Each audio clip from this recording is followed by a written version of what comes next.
ابتدا میں کہہ چکا ہوں علامہ اقبال کی بات، میں ان کا ادنا طالب علم ہوں، ویسے میں انہیں کوئی معصوم نہیں سمجھتا، ان کی عملی زندگی ہمارے لیے مثالی نہیں ہے، قابل تقلید نہیں ہے، ان کا فکر ہے جو بہت بلند ہے۔ مجھے آج کے دور میں اس پوری صدی میں فکر کے اعتبار سے ان کے قریب بھی کوئی شخص نظر نہیں آیا آج تک۔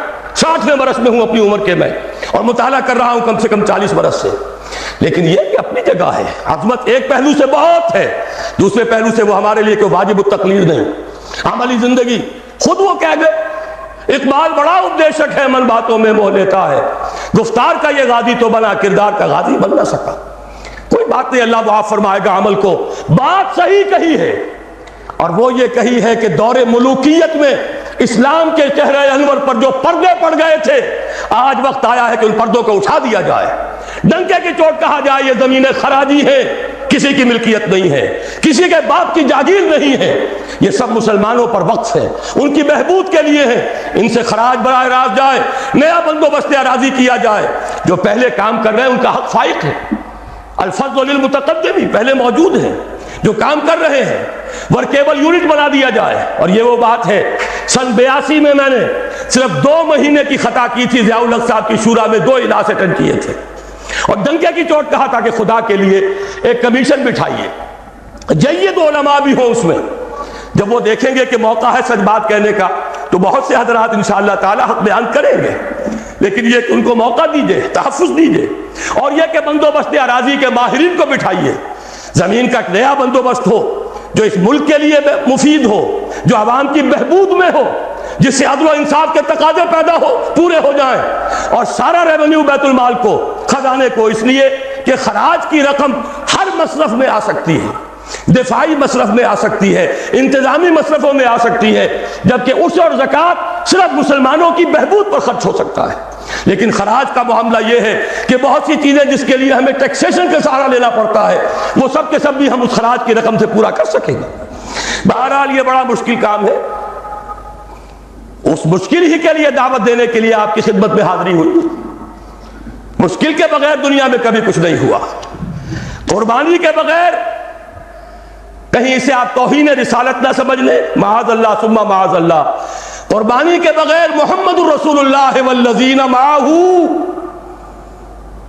اگر کسی کو حق پہنچتا تھا کہ انہیں کوئی تکلیف نہ پہنچتی اور انقلاب آ جاتا تو وہ محمد تھے صلی اللہ علیہ وسلم، وہ حقدار محبوب رب العالمین سید الاولین والآخرین، ان کو حق پہنچ سکتا تھا، ان کے پاؤں میں صرف کانٹے نہیں چبھے، وہ تو ابتدائی بات ہے جب چچی بچھا دیا کرتی تھی دروازے کے باہر کانٹے لا کر، ان پر تو پتھراؤ ہوا ہے، ان کا جسم مبارک لہو لہان ہوا ہے، وہ 3 برس کے لیے شیب بنی ہاشم میں محصور رہے ہیں، شدید ترین فاقے آئے ہیں، وہ 3 دن غار ثور میں چھپے ہوئے رہے ہیں، اور وہاں آپ نے اپنے آپ کو جو ہے محفوظ رکھا ہے۔ پھر کیا نہیں ہوا، جنگ بدر میں طویل ترین سجدہ کیا، اے اللہ کل جو مارکا ہونے والا ہے، اگر کہیں یہ 313 میرے 15 برس کی کمائی اگر کہیں یہ کل ختم ہو گئی تو پھر قیامت تک تیرا نام لینے والا کوئی نہ ہوگا۔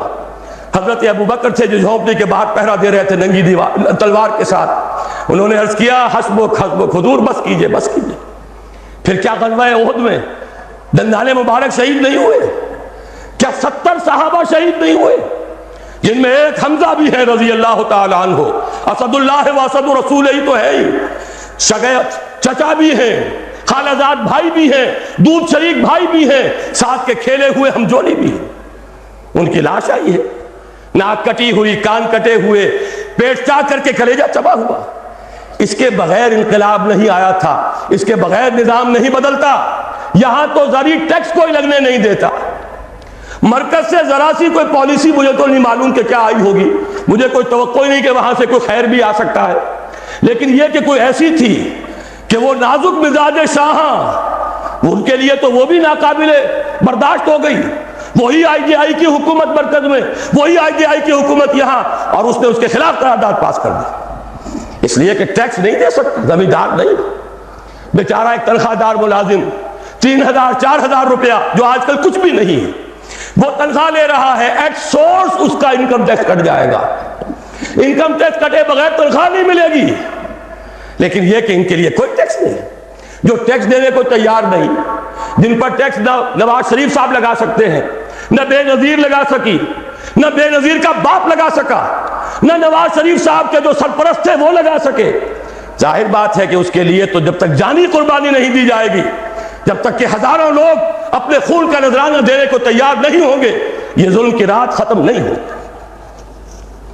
ساتویں چیز، زکوٰۃ کی کامل تنفیذ، اس کو بھی تھوڑا سا سمجھیے۔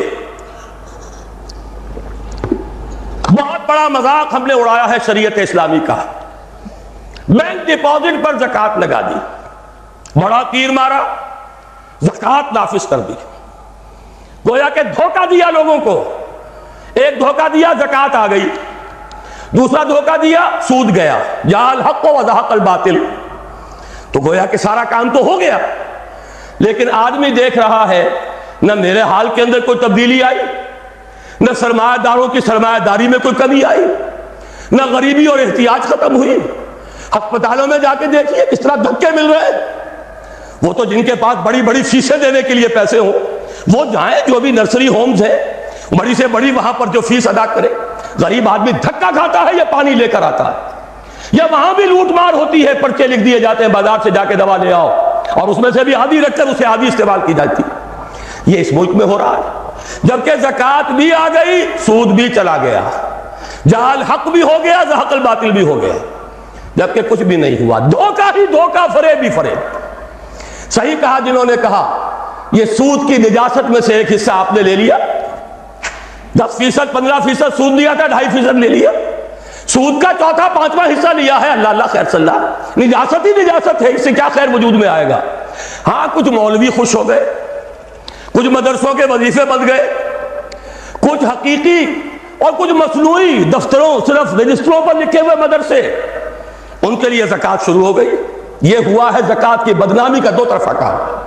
زکوٰۃ حقیقت میں ہے کیا، اس کو سمجھ لیجئے۔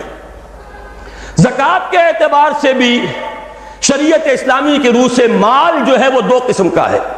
جیسے زمین میں نے عرض کیا دو قسم کی، خراجی، عشری، ایسے ہی مال باطنی، اموال باطنی، اموال ظاہری۔ کسی شخص نے گھر میں کچھ پیسہ رکھا ہوا پس انداز کر کے، یہ اموال باطنی ہے۔ کسی نے زیور رکھا ہوا ہے، چلیے سونے کی ڈلی رکھ لی ہے کسی نے، کسی برے وقت کے لیے، پتہ نہیں نوٹ جو ہے وہ تو دھیلے کے رہ جائیں، جیسے کویتی دینار ہو گیا تھا، کہیں ایسی آفت نہ آ جائے کوئی تھوڑا سا سونا لے کر رکھ لو۔ یہ جو گھر میں چھپا ہوا مال ہے یہ اموال باطنی ہے، ان کی زکوٰۃ اسلامی ریاست نظام خلافت زبردستی نہیں لیتی، ورنہ تو گھر گھر جا کے جامع تلاشی کرنی پڑے گی، ٹرنک کھولنے ہوں گے، تکیے ادھیڑ کر دیکھنے ہوں گے کہیں کچھ رکھا ہوا تو نہیں ہے۔ اسلام کا نظام نظام فطرت ہے۔ اموال باطنہ میں آپ کو آزادی ہے، زکوٰۃ دیں جسے چاہے دے دیں، آپ کا اور اپنے رب کا معاملہ ہے، وہاں حساب جا کے دے دیجیے گا۔ اموال ظاہری کی زکوٰۃ جبرن لی جائے گی۔ وہ کیا ہے؟ یہ مال ہے جو دکانوں میں ہے، اموال تجارت، یہ فیکٹریاں ہیں جن میں فنشڈ پروڈکٹ بھی ہے، خام مال بھی ہے، یہ بھیڑ بکریوں کے گلے ہیں، ہزار ہزار بھیڑیں اور ہزار ہزار بکریاں، اونٹوں کی قطاریں، یہ ہے جو ظاہر مال ہے، سامنے ہے، کہاں چھپا کر لے جائیں گے؟ گودام بھی ہے تو وہ گھر تو نہیں ہے، گودام کی تلاشی ہو سکتی ہے، دکان کا حساب لگایا جا سکتا ہے۔ فیکٹری کے اندر اس کی زمین، اس کی مشین، اس کے ٹولز ایگزمپٹ، اس پر زکوٰۃ نہیں ہے۔ لیکن جو بھی مال ہے اس میں وہ دو شکلوں میں ہوگا، یا خام مال ہے، کپڑا بنانے کا کارخانہ ہے تو دھاگا پڑا ہے اتنے کروڑ کا، تیار کپڑا ہے اتنے کروڑ کا، اس کا 2.5% دے دیجئے۔ مال ہے 5 لاکھ کا دکان کے اندر، 2.5% دے دیجئے، اموال ظاہر ہے۔ اور اس میں اس سے کوئی غرض نہیں کہ سال بھر میں آپ نے کچھ کمایا کہ گوایا، جب تک آپ نصاب کی حد سے اوپر ہیں، چاہے آپ کا اس سال میں آدھا مال گیا، 10 لاکھ کی مالیت تھی، اب آپ 5 لاکھ کے ہیں، لیکن 5 لاکھ پر بھی آپ کو 2.5% دینا ہے، چاہے کمایا ہو چاہے گوایا ہو۔ اور یہ ٹوٹل پر ہے، کسی اکاؤنٹنٹ کی ضرورت نہیں، جو تاریخ معین ہے جا کر دیکھیے کیا مال پڑا ہوا ہے، 2.5% حساب کر کے دے دیجیے۔ اتنی رقم آئے گی۔ ابھی جو کہہ رہے تھے جنرل صاحب کہ یہ نعرہ بھٹو نے لگایا، یہ بالکل وہی بات ہے جو علامہ اقبال نے فرمائی ہے۔ مغربی تہذیب میں بھی ایک حصہ حق کا ہے، اگرچہ باطل نے اس کے اوپر پورا غلبہ حاصل کر لیا لیکن حق کا حصہ اس میں بھی تھا۔ وہ کیا تھا؟ اوہام پر اپنی بات نہ قائم کرو۔ لا تقف ما ليس لك به علم ان السمع والبصر والفؤاد كل اولئك كان عنه مسؤولا۔ علم پر بات کرو، وہم پر نہیں، محض تصورات پر نہیں، محض توہمات پر نہیں، علم پر۔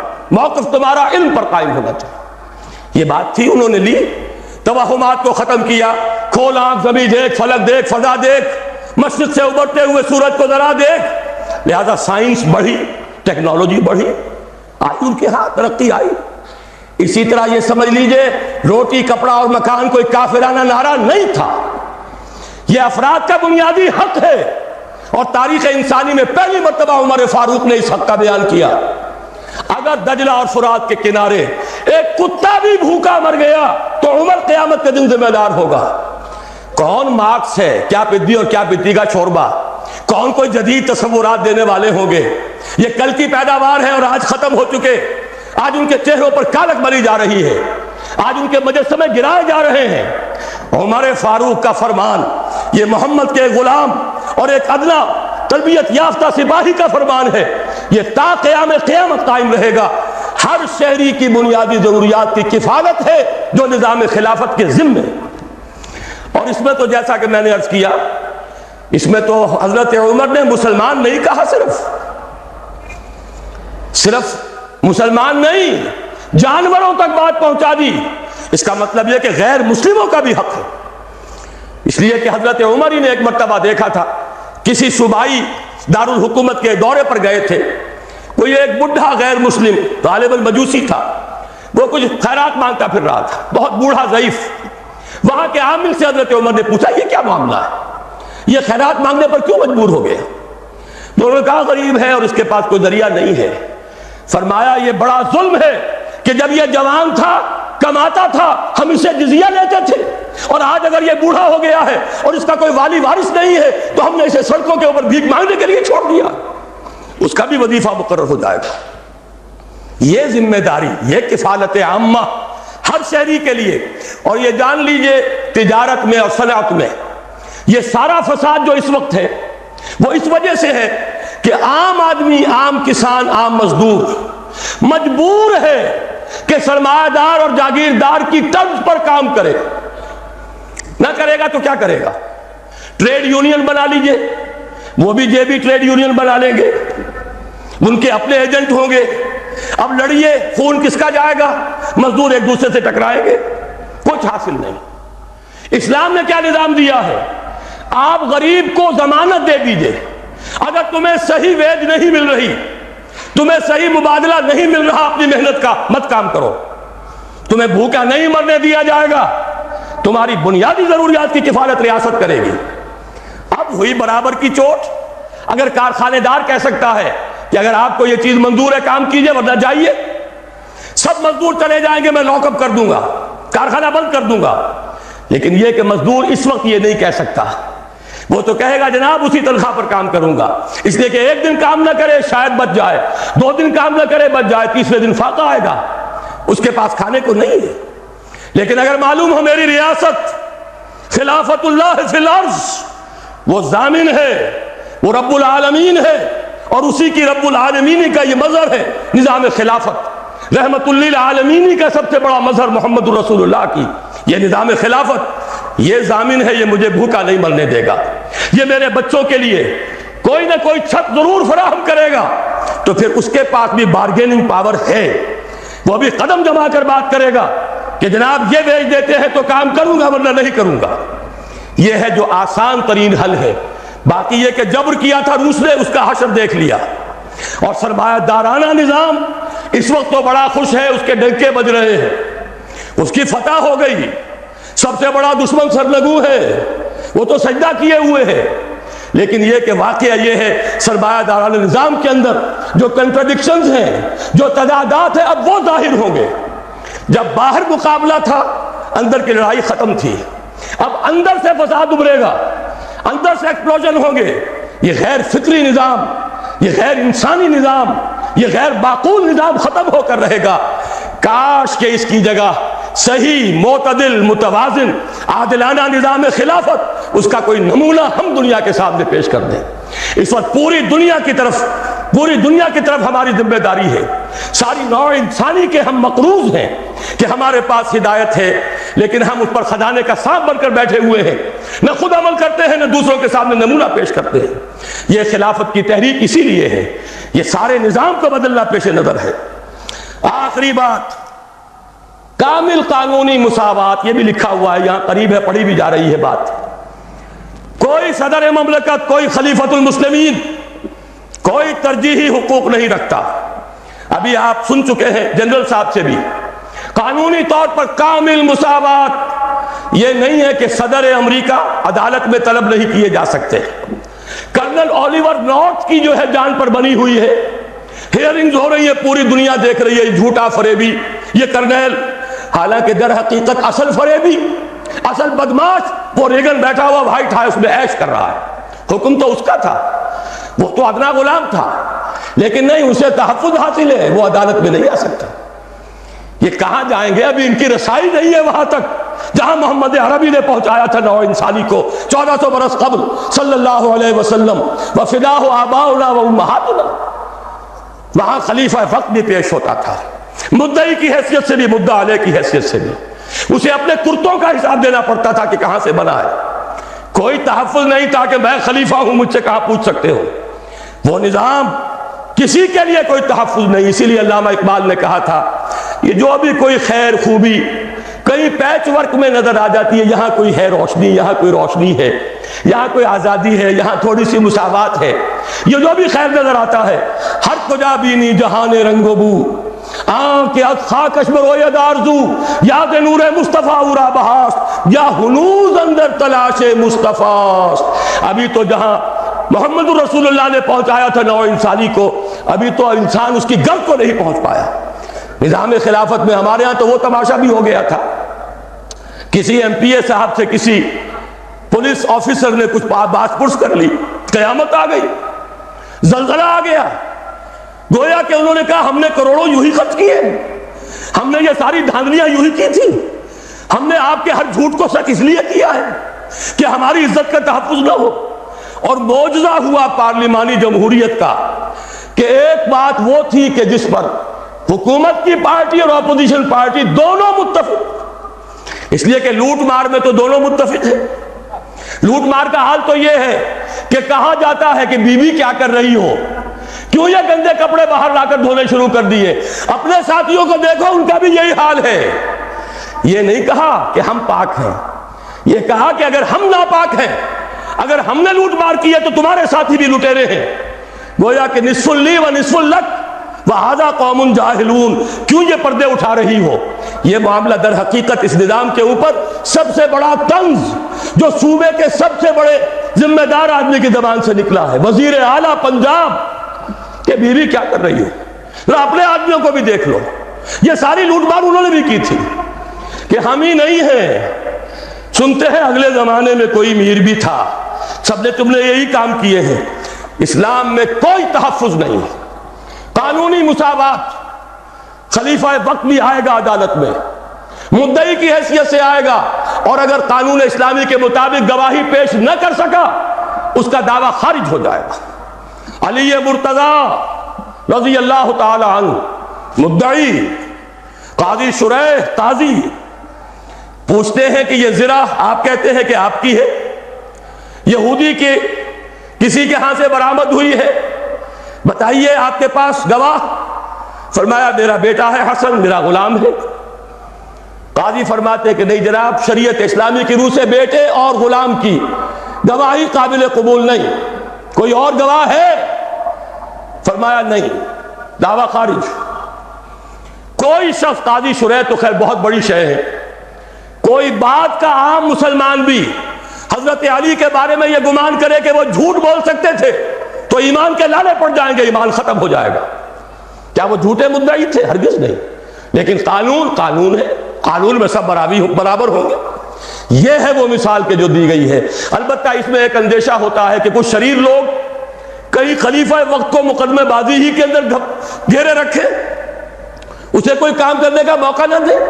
اس کے لیے تعزیرات ہیں، جس کی سب سے بڑی مثال، اگر کوئی شخص کسی دوسرے شخص پر زنا کا الزام لگائے اور اگر ثابت نہ کر پائے تو اگر وہ زانی یا زانیہ غیر شادی شدہ ہے تو اس کے 100 کوڑے لگتے اگر ثابت ہو جاتا. تو یہ جس نے الزام لگایا اور ثابت نہیں کر سکا اس کو 80 کوڑے لگیں گے. تیار ہو، آ جاؤ، لگاؤ الزام. ایسی ہی تعزیر جو ہے معین کی جا سکتی ہے کہ جو لوگ غلط کوئی مقدمہ قائم کریں گے، غلط الزام لگائیں گے خلیفہ وقت پر، اس کو یہ سزا ملے گی. اب جو رسک لے سکتا ہے آئے میدان میں. قانونی تحفظ نہیں ہے، البتہ یہ کہ اس قسم کی تعزیرات کے ذریعے سے اس معاملے کو ایک حد سے کے اندر رکھا جا سکتا ہے. نویں بات، شراب اور دوسری نشہ آور چیزوں کے مکمل استحصال کے لیے سخت تعزیری قوانین. کچھ کہنے کی ضرورت نہیں، کوئی اختلاف اس میں ہو ہی نہیں سکتا.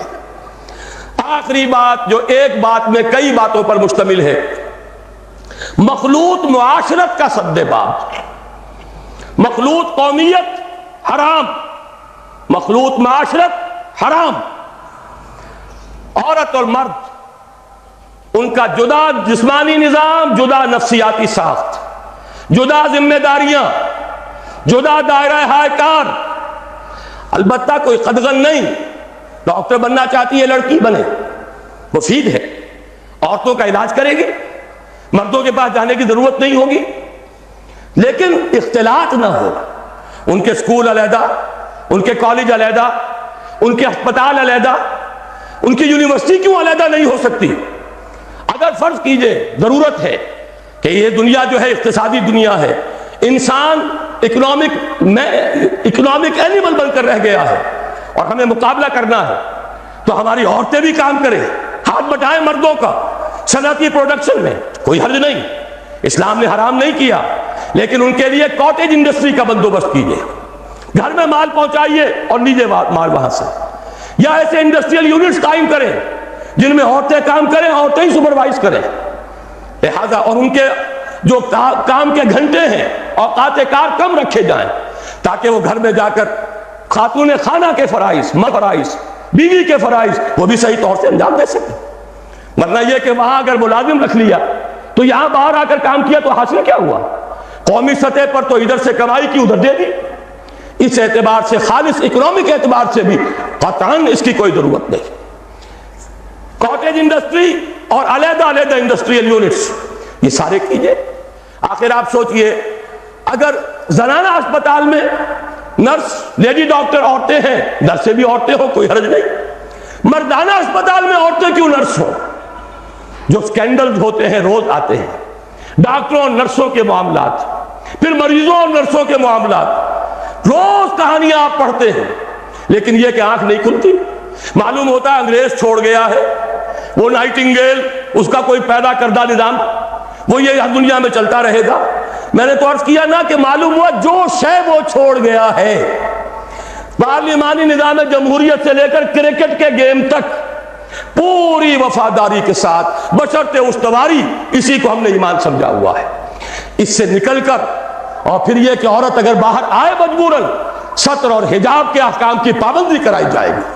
ہمارے پڑوسی ملک میں کروا لی گئی، اگرچہ اب وہاں پر دوبارہ ڈھیل آ رہی ہے، اس کی کچھ اور وجوہات ہیں، لیکن ایک مرتبہ تو انہوں نے تماشا کر کے دکھا دیا. ان کی تہذیب کو، یہ چونکہ مولانا ظفر علی خان کا شعر ہے اس لیے سنا رہا ہوں، اگرچہ ایک لفظ اس میں غیر ثقہ آ گیا ہے، تہذیب نو کے منہ پہ وہ تھپڑ رسید کر جو اس حرامزادی کا حلیہ بگاڑ دے. کم سے کم انہوں نے ایک دفعہ تو کر کے دکھایا. کاش پاکستان جو اسلام کے نام پر بنا ہے، وہاں ہم یہ بے حیائی، بے حجابی، فحاشی کا راستہ بند کر سکیں، اور شرم اور حیا، فیملی لائف، گھریلو زندگی، اس کا سکون اور امن اور چین، شوہر اور بیوی کے درمیان باہمی اعتماد، یہ فضا دوبارہ پیدا ہو. اللہ کرے کہ ان لعنتوں سے جو مغربی تہذیب کی نقالی میں ہمارے آئی ہیں، ہم ان سے چھٹکارا حاصل کر سکیں. بہرحال یہ 10 نکات ہیں. ذرا مہلت ہو، وقت تو زیادہ ہو گئی ہے، لیکن یہ چکر لگا لیں گے، یہاں پر پڑھتے جائیں گے تو کوئی حرج نہیں ہے. اب سوال یہ ہے کہ یہ نظام آئے گا کیسے؟ میرے لیے بڑی سہولت ہے، میرے کچھ ساتھیوں نے پہلے ہی بیان کر دیا. پہلے یہ خلافت اپنی ذات پر نافذ کریں. ہمارا اپنا وجود ایک نفس ہے اور ایک ہمارے ہاں روح ہے، روح ربانی، وَنَفَخْتُ فِيهِ مِن رُوحِي، یہ روح خلیفۃ اللہ ہے، امر اللہ ہے۔ یسألونک عن الروح قل الروح من امر ربی، یہ روح حاکم ہو جائے، یہ خلیفۃ اللہ بن جائے نفس کے اوپر۔ پہلا کام یہ ہے، اسی کو کہا گیا ہے اصل جہاد۔ حضور نے فرمایا المجاہد من جاہد نفسہ، پوچھا گیا ای الجہاد افضل یا رسول اللہ، فرمایا ان تجاہد نفسک فی طاعت اللہ۔ پھر نمبر 2، آپ کا ایک دائرہ اختیار ہے، آپ کا گھر ہے، اس میں آپ خلیفۃ اللہ ہیں۔ اگر یہاں آپ اسلام کو نافذ نہیں کر سکتے تو اسلام کا نام زبان پر نہ لائیں، ہرگز فارم پر نہ کیجئے ہمارے ساتھ تعاون کا۔ اگر عزم کر لے کہ ہاں اب کروں گا، تب فارم پر کیجئے، تب دستخط کیجئے۔ لیکن یہ کہ اگر یہ ارادہ نہیں ہے، صرف نعرے لگانے ہیں، تو میں آپ کا ساتھ نہیں چاہتا۔ یہ تو پروسیس شروع ہوگا اپنی ذات سے، اپنے گھر سے، پھر بنو ایک بنیاد مرصوص، سیاسی کشمکش سے علیحدہ، کسی کی دوستی نہ کسی کی دشمنی۔ دوستی ہو تو اللہ سے اور اس کے رسول سے، وفاداری ہو اس کے دین سے، لڑائی ہے ہر اس شخص سے کہ جو اللہ کا باغی ہو، اللہ کے رسول سے جس نے منہ موڑا ہو، قرآن کے حرام کے اوپر عمل پیرا ہو، اس سے ہماری دشمنی ہے۔ آج توبہ کر لے ہمارا دوست ہے، کسے باشد کوئی ہو وہ ہمارا ساتھی ہے، لیکن توبہ شرط لازم ہے۔ جب تک یہ نہیں کریں گے توبوا الی اللہ توبۃ نصوحا، انفرادی توبہ، اجتماعی توبہ، پھر جمع ہو کر بنیاد مرصوص بنو، سڑکوں پر آؤ، اب یہ حرام کام ہم نہیں ہونے دیں گے۔ کسی کی حکومت گرانے کے لیے مت آؤ، کسی کو کندھا دے کر اوپر پہنچانے کے لیے اور پھر جب اوپر چڑھ جائے تو اس کو گرانے کے لیے۔ اسی کشمکش میں گزری میری زندگی کی راتیں، اس کے اندر پوری توانائیاں برباد نہ کر دو۔ اسلام کے لیے آؤ جب آنا ہو، منکرات کے خلاف آؤ جب آنا ہو، ڈٹو اور منکرات کا استحصال کرو طاقت کے ساتھ، بالید، نہیں عن المنکر بالید۔ لیکن کب؟ جبکہ خود اپنے اوپر نافذ کر چکے ہو، جبکہ مل جل کر ایک طاقت بن چکے ہو، ایک جماعت کی شکل اختیار کر سکو، جبکہ ایک امیر کی بات سنو اور اس کی اطاعت کرو، تب یہ مظاہرے ہوں گے، تب میدان میں آنا ہوگا، تب للکاریں گے اور تب جانے نثار کریں گے۔ اللہ کرے کہ وہ وقت آ جائے، ہماری زندگیوں میں آئے گولیاں آئیں اور ہمارے سینے ان کے سامنے ہو، ہماری پیٹھ پر کوئی گولی نہ لگے، لیکن یہ کہ پہلے وہ مراحل طے کر کے۔ بہرحال اس کام کے لیے ہم نے تنظیم اسلامی قائم کی، بیعت کا اصول اختیار کیا۔ البتہ بعض حضرات نے کہا کہ ذرا ایک دائرہ اور پیدا کرو، جو لوگ اقرار کر لیں، تم سے بیعت کریں نہ کریں، چھوڑ دو اس بات کو، اقرار کر لیں، انہیں اپنا معاون سمجھو۔ جنرل صاحب بیٹھے ہوئے ہیں، انہوں نے سب سے پہلے آ کر مجھ سے یہ کہا کہ ایک ایسا ایکسٹینڈڈ پلیٹ فارم جس میں اور لوگ بھی آ سکیں۔ بیعت کا معاملہ بڑا مشکل ہے، بہت وقت طلب ہے، آدمی پوری طرح ٹھوک لے، بجا لے، دیکھ لے، پورا اطمینان کر لے تبھی ہمت کر سکتا ہے۔ لیکن یہ کہ کیوں اس سے پہلے لوگوں کو دور رکھتے ہو، کیوں نہیں کوئی تعاون کا خانہ جو ہے کھول دیتے۔ اس کا آغاز ہم نے کیا، اور بہرحال جب یہ پہلا میرا اعلان آیا، جنرل صاحب میرے گھر پر آئے، قرآن اکیڈمی میں آئے، انہوں نے فرمایا کہ سب سے پہلے میں اپنے آپ کو پیش کرتا ہوں۔ وہ جو معاہدہ ہے یہاں پر آپ کو جو دیا گیا ہے 4 ورقہ، اس میں وہ معاہدہ تعاون موجود ہے۔ 3 باتیں۔ نمبر 1، یہ جو کچھ میں نے بیان کیا اور جو کچھ کتاب آپ کے پاس ہے، اس میں جو بھی منشور بیان ہوا، جو طریقہ کار بیان ہوا، اگر اس سے اتفاق ہے، نمبر 1 عہد کریں کہ میں بھی شریعت پر کاربند رہنے کی پوری کوشش کروں گا، نمبر 2، اور نمبر 3، باقی اس خلافت کے لیے دام درم سخنے، تن من دھن سے تعاون کرنے کے لیے تیار رہوں گا۔ یہ 3 عہد کر لیں تو فارم پر کر دیجئے، تاکہ ہم آپ کے ساتھ پھر رابطہ کریں گے، دیکھیں گے کتنے لوگ ہیں، پھر ان کی کوئی تنظیم ہو، ان کے کوئی کادرز ہوں، ان کو منظم کیا جائے۔ چلیے ان میں سے جو مطمئن ہوتے چلے جائیں گے، جو قریب آ کر دیکھ سکیں گے، تنظیم میں آئے، اصل تو وہی ہوگی، وہ جمعیت منظم لوگوں کی، سب اطاعت فی المعروف کے بندھن میں بند جانے والی، وہ اصل طاقت ہوگی۔ جیسے حضور نے ایک بڑی پیاری تشبیہ دی ہے دین اسلام کی تعلیمات کے بارے میں، فرمایا اسلام کی ایک جڑ ہے اور وہ کلمہ شہادت ہے، ایمان ہے۔ ایک اس کا تنا ہے، وہ ہے اقامت الصلاۃ و ایتاء الزکات، ایک اس کی چوٹی ہے وضربۃ السلام منہ الجہاد فی سبیل اللہ۔ میں نے یہی تمثیل اپنے بعض رفقا کو ابھی کراچی میں بتائی کہ ہماری یہ تحریک بھی اس کی ایک جڑ ہے، وہ جڑ ہے دعوت رجوع القرآن، خیرکم من تعلم القرآن وعلمہ، قرآن پڑھو پڑھاؤ سیکھو سکھاؤ، اپنی آنکھوں سے پڑھنے کے قابل ہو جاؤ، اتنی عربی سیکھو کہ بغیر ترجمے کے حجاب کے براہ راست قرآن تم سے ہم کلام ہو سکے۔ تیرے ضمیر پہ جب تک نہ ہو نزول کتاب، گرہ کشا ہے نہ راضی نہ صاحب کشاف۔ دوسرا اس کا تنا ہے وہ لوگ جو سم و طاعت فی المعروف کے بندھن میں بندھ جائیں، جو حکم دو گے مانیں گے بشرطے کہ کتاب و سنت کے خلاف نہ ہو، حکم دو گے آگے بڑھیں گے اور حکم دو گے پیچھے ہٹو پیچھے ہٹ جائیں گے۔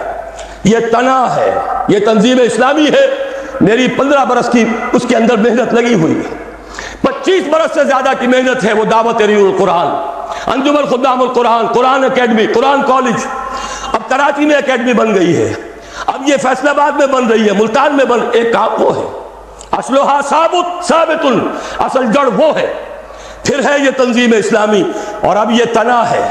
اور عجیب بات ہے یہ درختوں کے اوپر جو پتے ہیں، ڈالیاں ہیں، یہ ہوا میں ہلتی ہیں، حرکت تحریک خلافت ہے جس کا آغاز ہو رہا ہے۔ اس میں ہمیں معاون چاہیے، ساتھی چاہیے، تعاون کرنے والے چاہیے۔ وہ فارم آپ کے پاس ہے، جو بھی اسے پر کرے وہ یہیں دے جائے، یہاں پہ سٹالز بنے ہوئے ہیں، یہاں پر دستخط کرنے کے لیے پینسلیں ہیں، نام صاف پتہ صاف لکھ کر دے دیجئے، اور یہ کہ بعد میں بھی اس پر پتہ درج ہے، گھر سے وہاں پر پر کر کے بھجوا دیجئے، آپ ہمارے ساتھی ہوں گے، اس کام میں معاون ہوں گے۔ چھوٹی چھوٹی 2 وضاحتیں۔ ایک وضاحت یہ ہے کہ جب تک یہ انقلاب نہیں آتا، جو عمل سیاسی ہمارے ملک میں جاری ہے ہم چاہتے ہیں وہ جاری رہے اور دستوری سطح پر جاری رہے۔ مارشل لا اس ملک کے لیے سب میں قاتل ہے، مارشل لا کی کسی بھی کیفیت کو، کسی بھی حیثیت کو ہم صحیح نہیں سمجھتے اس ملک کے لیے۔ البتہ یہ کہ دوسری یہ جو لوگ دین کے ساتھ وفادار ہیں، جو حقیقتاً اسلام کا بول بالا کرنا چاہتے ہیں، جن کا ارادہ ہے کہ نظام خلافت قائم ہو جائے، ان سے ہماری دست بستہ گزارش ہے۔ یہ گزارش جماعت اسلامی کے امیر قاضی حسین احمد صاحب سے بالمشافہ وقت لے کر، استدعا کر کے، ان سے وقت لے کر جا کر ان سے بھی میں کر آیا ہوں۔ ان کے علاوہ پروفیسر عبدالغفور صاحب سے، اور ایک اور ان کے اہم آدمی جو کہ پارلیمنٹ کے ممبر رہے نیشنل اسمبلی کے، فاروقی صاحب، ان سے بھی بات کی ہے، لیکن وہ لوگ تیار نہیں۔ الیکشن یہ تو گویا کہ اصول موضوع ہے۔ اسی طرح جمعیت علماء اسلام کے دونوں دھڑے، چند سال پہلے ان کی بڑی شاندار کانفرنسیں ہوئی تھی، یہ جو پارک ہے اقبال پارک اور یہ جو مینار پاکستان کے سائے میں، دونوں جگہ میں حاضر ہوا، باتیں انقلاب کی، خاتمہ انتخاب پر۔ میں ان سب سے مایوس ہوا، اٹھا میں مدرسہ و خانقاہ سے نمناک۔ یہی وجہ ہے کہ ہم نے تو اپنا قافلہ چھوٹا ہے، آغاز بہت عقیر ہے، ہم نے شروع کر دیا ہے۔ ان سے دست بستہ گزارش جاری رہے گی، خدا کے لیے اقتدار کی کشاکش سے علیحدہ کر لو۔ کتنے زور شور سے آئی جے آئی بنائی تھی، معلوم ہوتا تھا کہ بس آئی جے آئی کہ اسلام آیا کہ آیا، لیکن وہ آئی جے آئی بھی آ گئی، اور اس میں جو جماعتیں ہیں وہ نہایت مایوس بھی ہو چکی، شدید ترین تنقیدیں بھی کر رہے ہیں، انہی کے ووٹوں سے براجمان ہیں جا کر سینیٹر بن کر، انہی کی دھمکیوں پر منقار زیر پر بھی ہو جاتے ہیں۔ وہ جا کر ذرا ایک دفعہ ملاقات کر لیں تو دنیا پلٹ جاتی ہے۔ یہ وہ تماشا ہے جس نے دین کو بدنام کر کے رکھ دیا ہے۔ عوام کی امیدیں ختم ہو رہی ہیں، رجال دین پر سے اعتماد ختم ہو گیا تو دین پر سے ختم ہو جائے گا۔ دست بستہ گزارش ہے، خدا کے لیے ادھر سے نکل آؤ، یہاں سے ہٹ کر نہیں عن المنکر کے لیے ایک منظم طاقت فراہم کرو، پھر للکارو۔ تم سیاسی طور پہ نہ کسی کے حریف بنو نہ حلیف بنو، لیکن ہم حریف ہیں تو کفر کے، فحاشی کے، شرک کے، بے حیائی کے، اور اگر حلیف ہے تو اللہ کے، اس کی کتاب کے، اس کے رسول کے، جیسے کہ حضور نے فرمایا الدین والنصیحہ، دین تو نصیحت ہے، وفاداری ہے، خیر خواہی ہے۔ پوچھا گیا لمن یا رسول اللہ، حضور کس کے ساتھ خلوص و اخلاص، کس سے وفاداری؟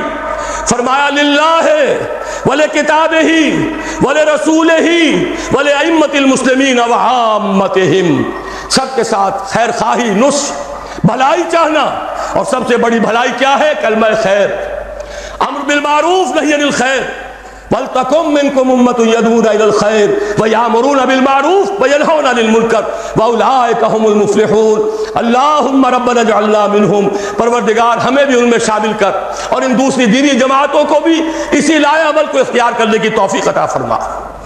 آخری بات عرض کر رہا ہوں، میرا ایمان ہے اور میں سمجھتا ہوں جسے بھی محمد رسول اللہ کی رسالت پر ایمان ہے اس کو بھی یقین ہوگا یہ عالمی خلافت کا نظام لازماً قائم ہوگا، ایک گھر نہیں بچے گا جس میں یہ قائم نہ ہو، لیکن کب ہوگا، کہاں ہوگا، یہ ہم نہیں جانتے۔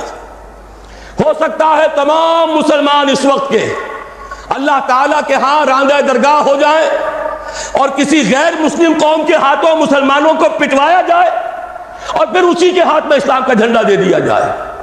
750 سال قبل یہ بات ہو چکی ہے، تاتاریوں کے ہاتھوں پٹوایا، کروڑوں مسلمان مارے گئے، لیکن اس کے بعد وہی تاتاری اسلام لے آئے، وہی وفادار ہو گئے۔ ہے آیا فتنہ تاتار کے افسانے سے، پاسباں مل گئے کعبے کو صنم خانے سے۔ اب بھی ہو سکتا ہے۔ دوسری بات میں یہ عرض کر دوں، عالم عرب سے اب کوئی امید نہیں۔ عربوں کو جتنی فضیلت حاصل تھی اتنے ہی وہ عذاب الہی کے مستحق ہو چکے۔ ان کی زبان میں اللہ کا کلام نازل ہوا، اس سے بڑی فضیلت کوئی ہوگی؟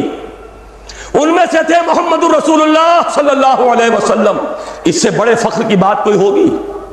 پھر غیروں کے دریوزہ گر، پھر یہ ملوکیت کے ٹھاٹ، کہاں نظام خلافت اور کہاں یہ جانتا ہوں میں یہ امت حامل قرآن نہیں ہے، وہی سرمایہ داری بندہ مومن کا دین۔ جانتا ہوں میں کہ مشرق کی اندھیری رات میں بے ید بیضا ہے پیران حرم کی آستی۔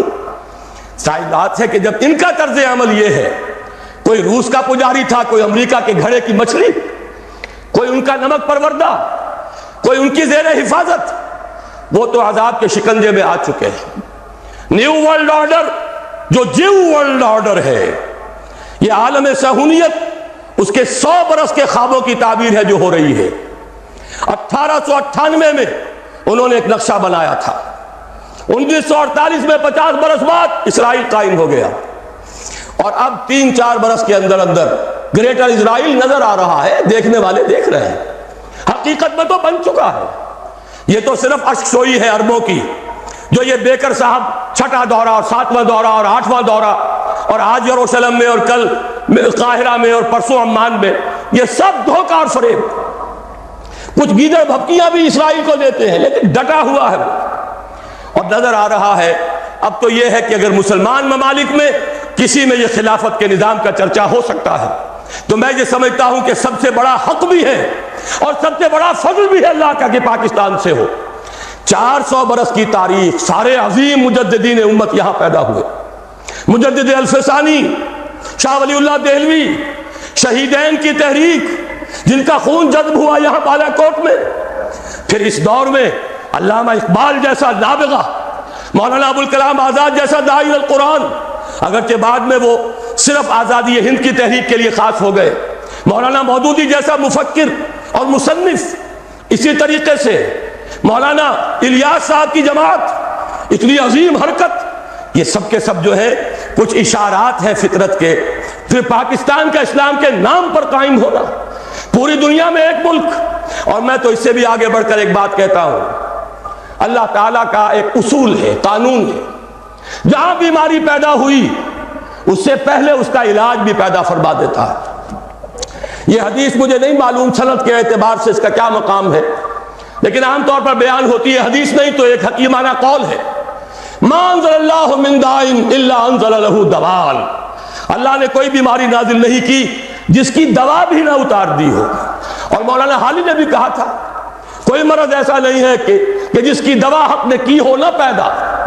یہ معاملہ صحیح ہے، اور اسی حوالے سے کہہ رہا ہوں 1948 میں اسرائیل قائم ہوا، اور 1 سال پہلے پاکستان 1947 میں وجود میں آ چکا۔ کوئی ہے فطرت کے اشارے، صرف یہ ہے کہ کہ ذرا ہمت کیجئے، آنکھیں کھولیے، کھول آنکھ، زمین دیکھ، فلک دیکھ، فضا دیکھ، اپنے ماضی کو بھی دیکھیے، حال کو بھی دیکھیے، مستقبل کے لیے اللہ کے رسول کی دی ہوئی ان پیشن گوئیوں پر یقین رکھتے ہوئے کمر ہمت کس کے کھڑے ہو جائیے، تن من دھن لگانے کے لیے۔ ان صلاتی و نسکی و محیایا و مماتی للہ رب العالمین، خلافت کا بول بالا کرنا ہے، اس نظام کو قائم کرنا ہے۔ اور میں آپ سے عرض کر دوں، یہ محسوس ہو رہا ہے پاکستان میں خلافت کی آواز ایک دم کئی طرف سے اٹھتی سنائی دے رہی ہے۔ اللہ کرے کہ یہ سب لوگ کسی ایک جگہ پر جمع ہو جائیں۔ مصنوعی اتحادوں سے کچھ نہیں بنتا۔ میں ایک بڑا تلخ تجربہ کر چکا ہوں زندگی کا، اور بہرحال مومن ہوں یا نہیں، چاہتا ہوں کہ اللہ تعالیٰ کے ہاں مومن شمار ہو جاؤں۔ اور مومن کی ایک مثال یہ بھی ہے، ایک علامت یہ بھی ہے، ایک بل سے دوبارہ نہیں ڈسا جاتا۔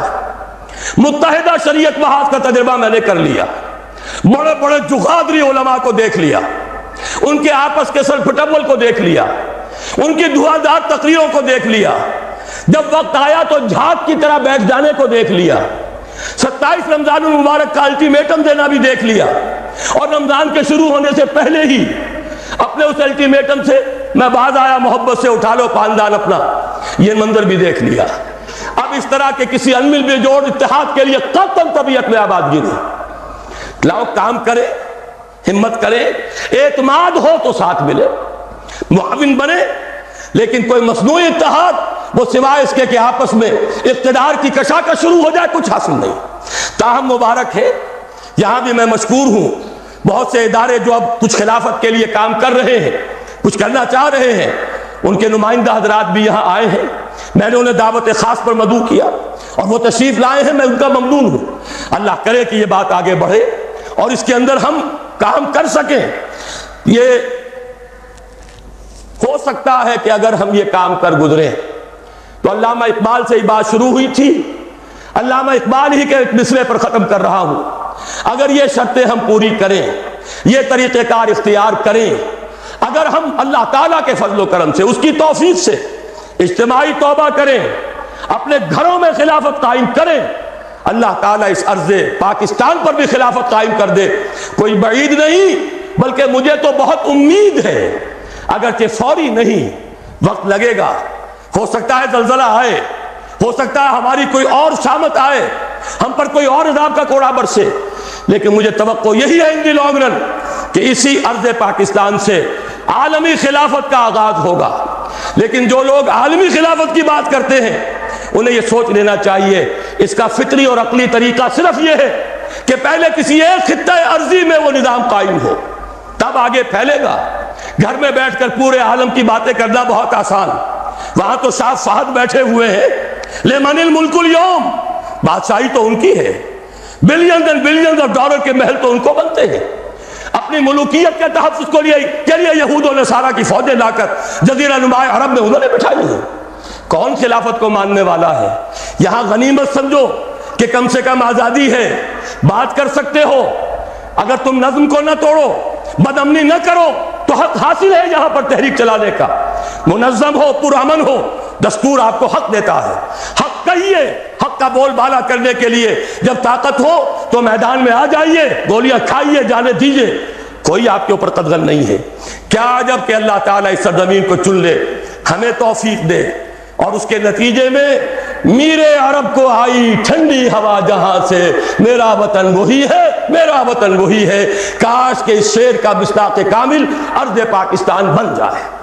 اب میری گفتگو ختم ہوئی، معذرت خواہ ہوں، میں نے وعدہ کیا تھا اپنے ساتھیوں سے کہ آج میں 1.5 گھنٹے سے زیادہ گفتگو نہیں کروں گا، لیکن غالباً 2 گھنٹے ہو گئے، لیکن آپ بھی بیٹھے رہے، کچھ میری بھی ہمت رہی، حالانکہ میرا گلا بہت خراب تھا، لیکن اللہ نے ہمت دی ہے تو امیر جمع احباب درد دل کہہ لے، پھر التفات رخ دوستاں رہے نہ رہے،